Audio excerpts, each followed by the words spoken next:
Mening savolim Barselona muxlislariga. Siz Ferran Torres PSJga ketganida, yaxshi ham mana shu futbolchi ketdi, qutuldik deganmidingiz? Uning javobi esa sizga shunday bo'ldi. 45 daqiqa maydondagi o'yin, dubl va jamoasini mag'lubiyatdan saqlab qolyapti. Demak, tushunganingizdek, Ferran Torres haqida gaplashamiz.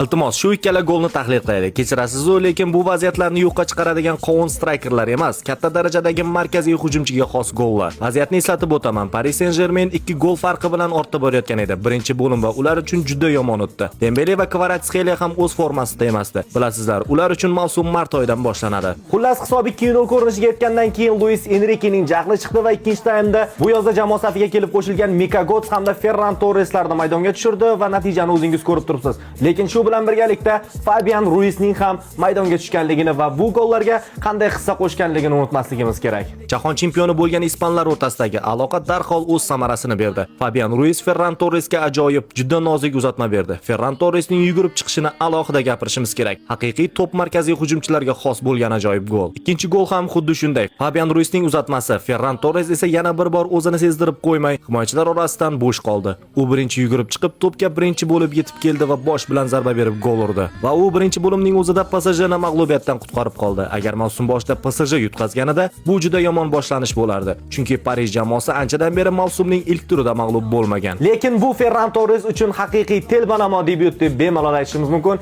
Endi esa savol sizlarga do'stlar. Usman Dembele PSJga ketgandan keyin va u oltin to'pni qo'lga kiritganida siz qanchalik afsuslangandingiz va endi Ferran Torres bilan ham mana shunday bo'lishi mumkinmi? Izohlarga albatta yozib qoldiring, sahifamga obuna bo'lib qo'ying, chunki mana shu oy oxirigacha 200 mingta bo'lishni maqsad qilganmiz.